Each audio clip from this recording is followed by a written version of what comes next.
Yo, what's up guys? So in this video I wanted to go in depth on the replay feature in PUBG and offer some insightful tips to help you guys make those cinematic films. I know you got those creative juices flowing now, so let's get it. Now we all have the capabilities to make films, and it's a lot of fun. I have a background in filmmaking. I do this full time, and I do a lot of content creation for companies. So I wanted to apply some of the more technical basic knowledge that I've learned over the years and give it to you guys so you can make those films. The rules are mostly the same, and obviously it won't have as much preparation, pre-production, or control as a real budgeted film, but you still need to get your shot, you need to get the coverage, and you need to edit it together. Now it takes some real creativity to come up with a story idea utilizing the in-game replay. Since we aren't all PUBG partners and don't have access to our own servers, we won't have that freedom to roam around the map and create scenarios. We're gonna have to worry about other players in the blue zone chasing you down. First up, you need to know the controls and you need to get comfortable with them. It's very important you get down the J key. You're going to be using this a lot. This brings up the timeline. The space key will allow you to move the camera freely. Control U will take away the HUD and give you that cinematic look. The zoom on your mouse scroll will allow you to change the focal length for tighter zoom shots and will allow you to get more variety in your coverage. The B key will quickly lock onto your character if you tend to lose track, which I did quite often when I started. There's plenty of controls here, but I feel like these are the most important ones that you're going to be utilizing the most. Now let's go into camera movements and the options we have available. Now the controls are somewhat cumbersome right now, but I'm sure Bluehole will improve them as we continue to give feedback. We can set up a static tripod looking shot, and if we choose to, we can utilize our pan, which I highly recommend using a controller for if you really want to get those smooth, precise pans. A mouse is just too sensitive and it makes it very hard to get consistent movement. Now you can follow the action or you can add some nice movement to your shot, but if the scene has a lot going on already, I suggest maybe just letting the scene play out. Compose your shot nicely, let the action breathe, and don't risk any clumsy camera movements. You can also do drone, helicopter type shots and dolly shots by moving the camera in and out or up and down or side to side. But it's set at a certain speed and it doesn't really allow for a slower dramatic movement. It allows you to go faster if you hold shift, but it doesn't really help that much unless you're chasing vehicles. I've noticed by zooming in on the mouse scroll wheel, it actually gives you the illusion of slower movement. Now you can make the clip slow motion as well, and you can do that in the replay mode, allowing for what appears to be 120 plus FPS slow motion, or you can capture your clips in regular speed 60 FPS and they can be slowed down to 24 in post-production.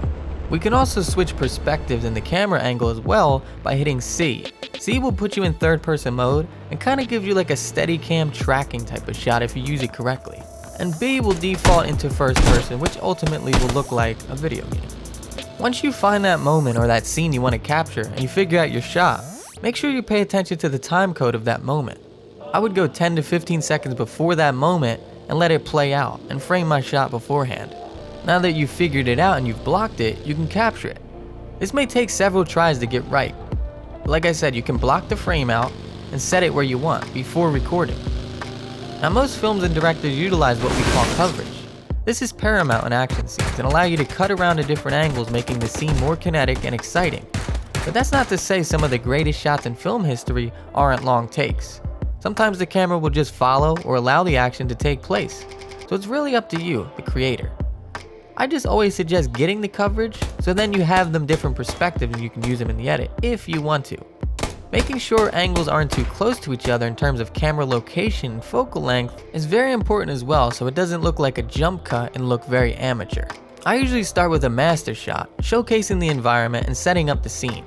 Then I'll go into my mediums, my close-ups, and my insert shots. These are all parts of coverage, and if you have a great idea of what you want beforehand, you can eliminate or utilize specific angles to make your film. You can even get the same shot, but zoom in, changing the focal length, which will actually make the aesthetic completely different. Now I've noticed we don't have depth of field, unfortunately, which would really take these shots to the next level and look even more cinematic. This would allow our action and our subjects to be the focal point and blur out the rest of the background. But we'll make do for now.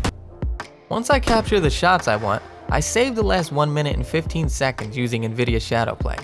It goes to a folder I named with my own cinematic videos, and then I create a session in Adobe Premiere Pro and I edit it all together using all my angles. Then I match the music and edit the audio. This is pretty much the process I follow. And it all starts basically with an idea.